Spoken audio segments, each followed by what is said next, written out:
What is going on, everyone? My name is Andy. Welcome back to another FPL video. For this one, I've asked over 2,000 FPL managers via Twitter and Instagram some of your burning questions. There's also some fun questions thrown in as well, and we're going to see what the results are. Now, I'm recording this on Friday. It's being released on Sunday. To be honest, I just want a day off on Saturday, so hopefully there's not too much that changes from the answers that have been given, and we might do another one of these much closer to the deadline as well. So if you enjoy it, give it a like, hit that subscribe button if you're new, and let's jump into it. So the first question was the battle of the premium forwards, right? And we're forgetting Harry Kane, which is crazy because how good is Harry Kane, by the way? And he does have some good fixtures coming up in kind of the next 4 to 5 weeks. But after Crystal Palace, he's got 2 tough games. So I left it with the 2 that most people are talking about, Ronaldo versus Lukaku. And I would agree with anyone that says that Lukaku can do really well this week. But to be honest, over the next 3 to 4 fixtures, if they both had equal minutes, I would suspect that Ronaldo would do better.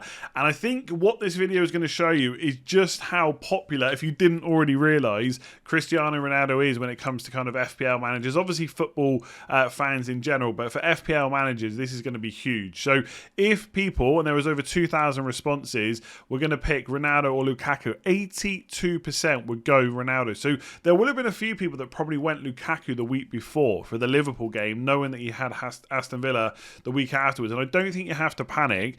But Ronaldo is going to be heavily owned, and he could be heavily captained too. So don't worry, not all the questions are about Cristiano Ronaldo, but obviously this is a big topic for this week. Should you take the hit to bring him in? So should you take a -4? A lot of people are doing it for Bruno Fernandes, and obviously we have to wait and see if he's available. I'll tell you right now, and some people might have been influenced by this, I'm 100% taking the hit at this point. My mind might change. Solskjaer might say that Ronaldo's not quite ready, or he's only had a few days of training, so they're not sure on whether he can start. And if he says that, then I might not go for him, but right now I'm going to take the hit, and 58.4% of people that answered would also take the hit as well. The reason for it is, I think if Bruno does lose penalties, which I'm pretty confident he will, and Ronaldo will get them, I think over the next 3 to 4 weeks, when I would want a premium forward, and I'd want Ronaldo over Lukaku, I think he can outscore Fernandes by 4 points. Now that might not be an optimal move to make, because obviously he won't necessarily recoup the 4 points straight away, but I just think that Newcastle fixture looks so good. The writing's on the wall, isn't it, for this to be like a huge score? It's at Old Trafford as well, and that's kind of what I've convinced myself in going for anyway. I might be wrong, it might not work out like that, but it feels like that right now. So 58.4% of people, I'm with you. So one of the things people are doing when they switch out Fernandes for Ronaldo is getting in a cheap midfielder around kind of 7 to 8 million. The 3 that I've seen talked about the most are Torres, Greenwood and Jota. And I got to be honest, I was surprised that Jota won by such a margin, to be completely honest with you. Like, if he was absolutely nailed on, and maybe this is one of the problems with doing this video kind of early in the week, right? If he was nailed on, then I completely agree. If all these 3 were going to get equal minutes, they had equal fitness and equal fixtures, Jota is the one that I would go for. And 4 of the next 5 Liverpool fixtures are brilliant. A lot of this revolves around whether Firmino's back or not. But to be honest, right, I keep saying that out loud. I keep saying if Firmino's back or whether he's not, that will be the kind of decision maker for me. But let's not forget that Jota started 2 of the first 3 fixtures, and they were the easier games as well. So there's nothing to say that he won't get really good minutes over the next 5 anyway, so he could be worth the punt. I think for me, I definitely want to see if Firmino's out, because if he is, that just makes him like almost a dead cert in my team. I would say some people probably didn't vote for him just because they can't get to him because of Simicast, but hopefully people just answered who's the best. Greenwood down there, I still think that I've still got concerns about whether Greenwood keeps his place, but Sancho apparently has got a knock for England, so we'll have to see what happens there. And if Sancho's out, then I'm much more confident of Greenwood getting regular starts. So I just don't see Cavani and Ronaldo playing too often together. You might see it when they're chasing a game, or when there's an easier game and they need to rest players, that maybe they start together, but I don't see Solskjaer going for like a 4-4-2 or 4-2-4 or whatever it might be too often. So yeah, right now I would probably have to say Jota 2, but Torres is the one, because I think the next 2 fixtures look good. We know City will score goals, and he's going to be playing as a number 9. He obviously has the same minutes issues as Jota, but the way things stand, I just don't really see who he's going to get rested for. Famous last words, because it is Pep Roulette and Champions League will start soon.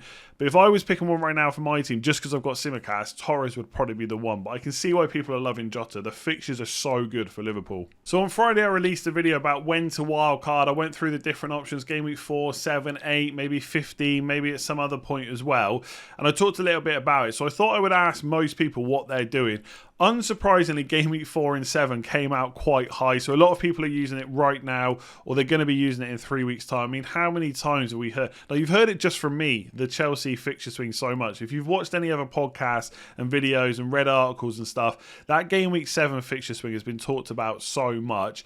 I still think there's a case to be made to go in Game Week 8, because I just think, like I said, you can do something a bit more interesting with your Game Week 7 transfers, like take out Liverpool players before they play Man City. But of course, it also locks you in. So some of the people that went, I'm going for somewhere else, they might also just be winging it, right? Someone said I should have put winging it as an option, and I fully agree, because if you get to Game Week 7 and your team's fine, and then you've locked yourself into having to take those Liverpool players out just to wildcard in Game Week 8, then maybe you just don't want to do that. Maybe you should just wing it instead. So I see why people like 7 and 8, but I feel like it all revolves around Chelsea players, and Ronaldo to Lukaku is pretty easy to do, and Luke Shaw to Reece James or Rudiger is pretty easy to do, and then you've only got one more spot anyway. How confident are you of Havertz playing week in, week out? And Mason Mount's fine, but he's not that interesting really as an option around 7.5. He probably would be the one I would go for if I was going for 2 attackers, but he's not super interesting. So if most of your wildcard decisions revolve around those Chelsea players, I would say don't be locked into one of these moves necessarily, like 7 or 8, because you might get there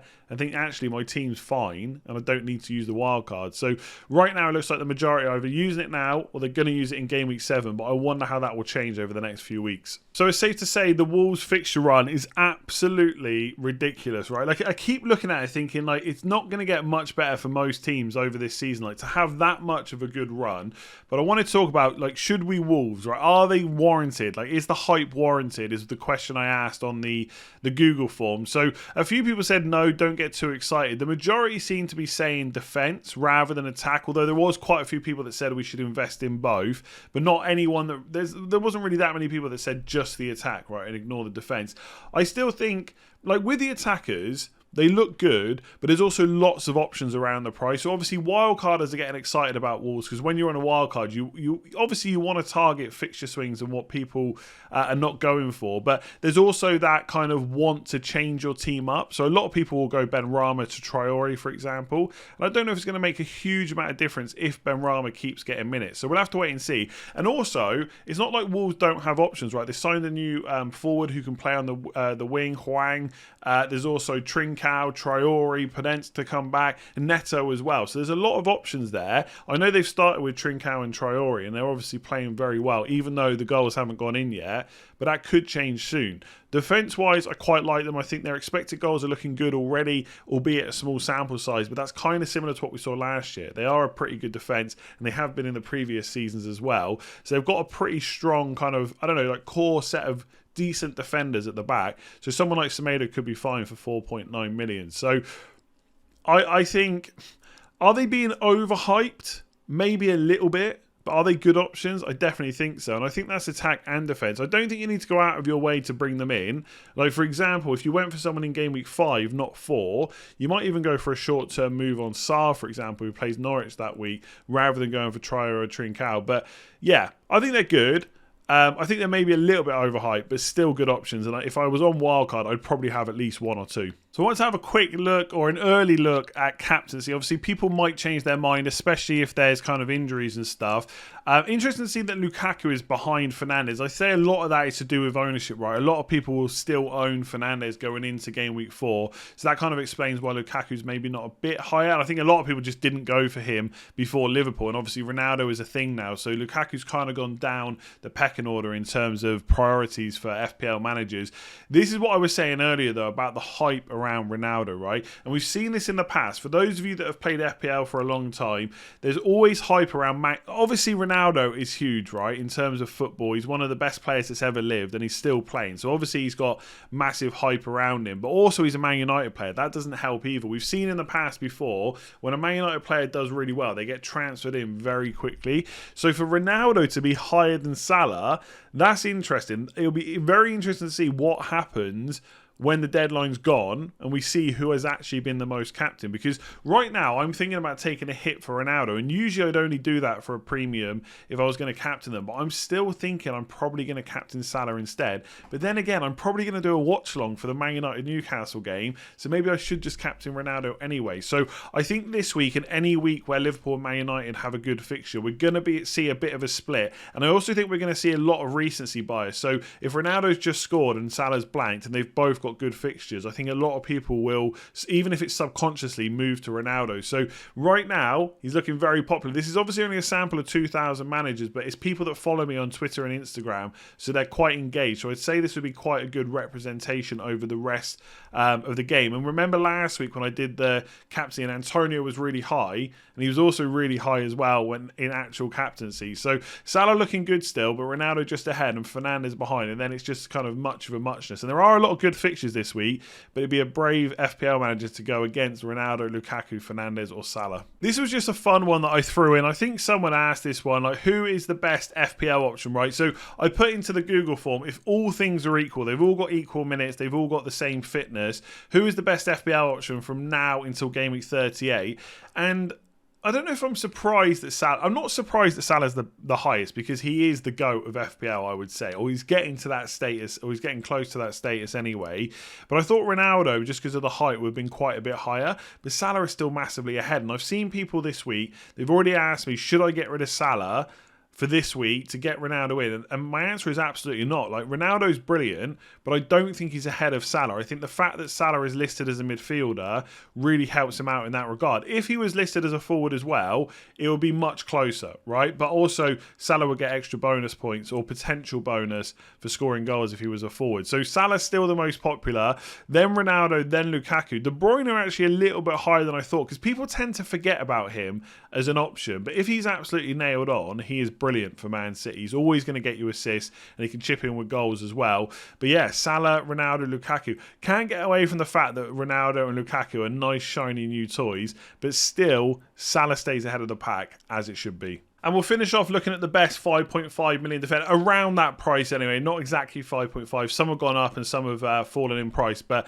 I think most of these players started at 5.5 at least. And a lot of people are on wildcard thinking about going for one. Like, if I was wildcarding right now, I'd be very tempted just to keep Luke Shaw, like a lot of people, because I think 3, maybe even 4 of the next 4 are pretty good, right? Newcastle, West Ham, Villa and Everton, they're not bad fixtures, right? And I know Man United looked poor against Wolves from a defensive point of view, but they still kept the clean sheet. Shaw still went forward, and I think the returns are there. Luka Dean is an interesting option. Like, a lot of people have kind of jumped off him, and now they're thinking about going back. I don't think it's a huge issue. Like, if I bring up his fixtures really quickly, so Burnley, Villa and Norwich are not too bad, but then it's Man United, then it's West Ham, they've got Wolves in there as well, Spurs, Man City over kind of... that's over a long period, but if you're wildcarding, you need to think about that. So I think Luka Dean's maybe a little bit even more short-term than Luke Shaw is. So I think I would go Luke Shaw over Luka Dean. But if I'm wildcarding, I'm definitely looking at Rudiger. The annoying thing for wildcarders this week is, realistically, if you go for a Chelsea defender, unless you really have to have the absolute nailed on one, which,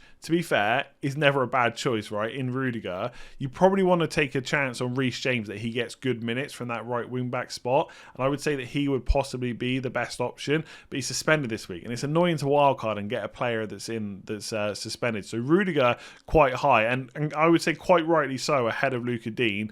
But I can't help but think that Luke Shaw is still a good option, at least for the next 4. And he doesn't become an awful option after that anyway. So it's not like if you had to hold on to him, it would be the end of the world. But yeah, I like the fact that people went for Rudiger as second place. Probably should be a bit closer, I think, because Chelsea defence is just so good. I know they play Spurs and Man City next 3, but as a long-term move, Chelsea defender looks great. I just think Reece James is the one that I would ideally want. There you go. Let me know if you agree with what the community has said. If you want to get involved, make sure to follow me on Instagram and Twitter. That's usually where I put the Google forms. People fill them out and then I put them into graphs, and happy days, right? If you enjoyed it, give it a like, hit that subscribe button. Like I said, hopefully not too much has changed from when I recorded it to when it released. I need it to go out on Sunday, right? I don't want to put it out on Saturday, and to be honest, I just want the day off, like I said. So it's going out on Sunday. Hopefully it was okay. I'll be back on Monday with another video, and Tuesday and Wednesday and Thursday and Friday and Saturday for the deadline stream as well. So make sure you've hit that notification bell once you have subscribed. I'll leave it there. Hit that like button, and I'll catch you again soon.